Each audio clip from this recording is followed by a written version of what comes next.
Meet Kev, an outdoor enthusiast who documents his adventures as he explores the wilderness. Through his videos on his channel, Kev Goes, he takes viewers along on his journeys into nature, sharing both the practical skills and emotional experiences that come with outdoor exploration. While Kev has been building his camping skills gradually, this particular adventure would push him to face fears he didn't know he had, completely alone, with nothing but a tarp between him and the wild. On a warm spring day in Manitoba, Canada, Kev arrived at a remote forest location, ready to attempt his first solo tarp camping experience. This week, I'm doing something awesome. I'm solo tarp tenting for the first time. I just got a tarp. You saw in my last video, I did a little lunch break tarp camp, but this time I'm out in the woods, solo camping, and I'm hoping that I can portray the feeling to you of what it's like sleeping under a tarp for the first time, like the feelings about it all, you know? The video began with Kev explaining his mission, not just to camp, but to capture the authentic feeling of sleeping under a tarp for the first time.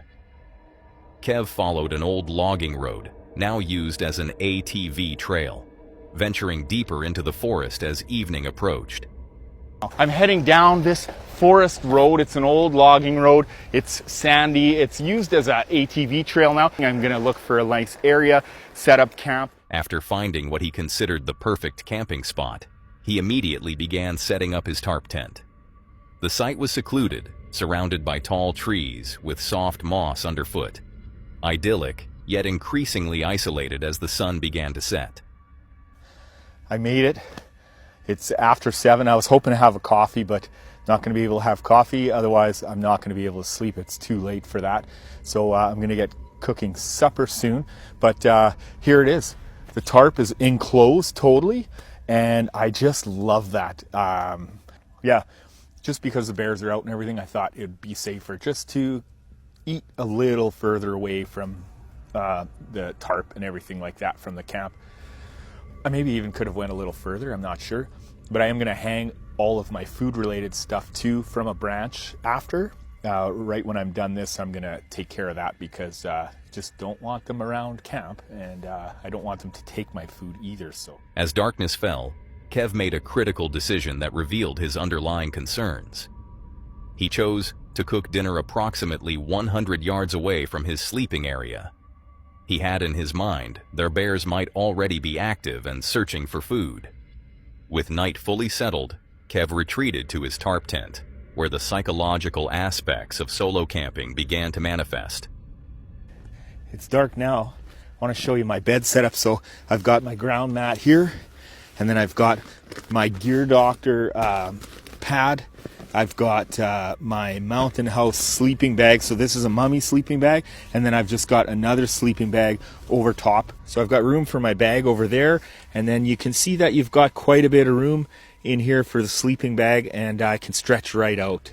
So it's so quiet. His senses heightened to an almost uncomfortable degree, with the profound silence creating its own form of sensory disorientation.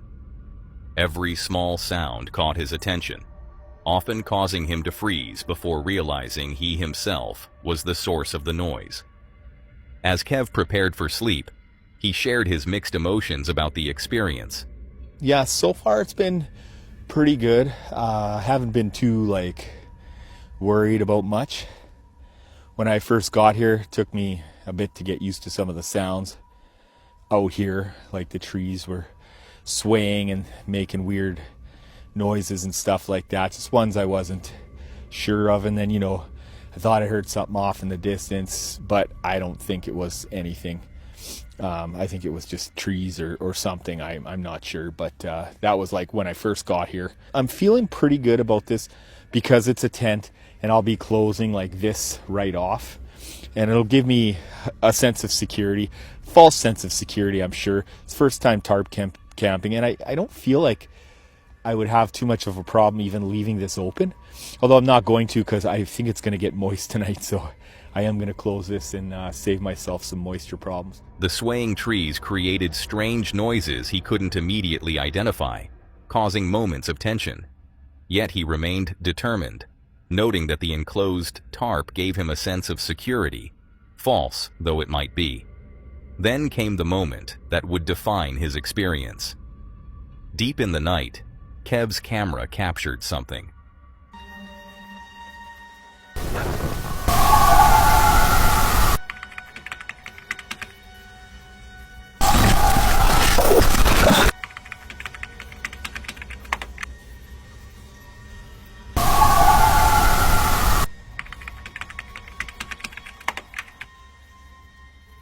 I don't know if you heard that, but that was a weird sound, man.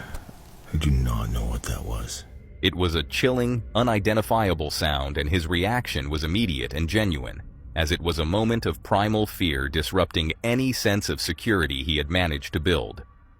Morning arrived with the forest coming alive around 6:15 a.m., bringing welcome relief from the tension of the night. It's about 6:15, and the forest has been coming alive, so I guess that's my cue. I'm going to get up and make some coffee, and then I'll talk about how everything was over the night. And if you, As Kev prepared coffee in his makeshift cup, he reflected on his broken sleep and heightened state of alertness throughout the night. I thought I heard something over there.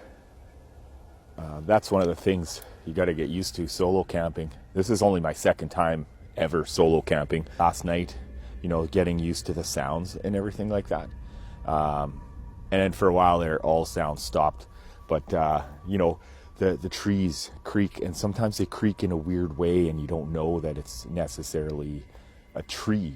And so I was definitely on guard last night. It was a broken sleep for sure. And I heard that crazy sound, which again, I hope the audio picked that up. And if you know what it is, please let me know. So that freaked me out at first.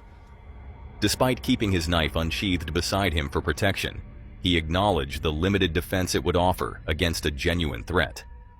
Despite the challenges, Kev expressed no regrets about his adventure. It was a really good night, a great experience, and I'm really happy that I did it.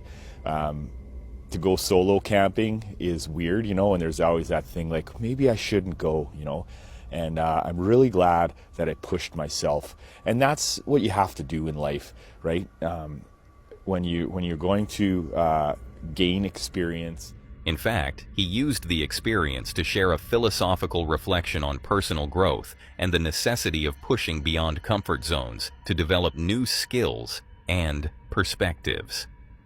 His night alone in the wilderness had become more than just a camping trip. It was a metaphor for confronting fears and expanding one's capabilities. As Kev packed up his camp and prepared to return to civilization, he left viewers with a lingering question about the strange sound that had disturbed his night. Had it been a wild animal, another human, or something else entirely? The mystery remained unsolved, adding an element of the unknown that perfectly captured the essence of wild camping. Beautiful, yet unpredictable. Peaceful, yet potentially dangerous. Kev's journey reminds us that sometimes the most profound adventures are not about conquering nature, but about confronting the fears within ourselves. And in those quiet moments of vulnerability beneath the vast night sky, we discover strengths we never knew we possessed.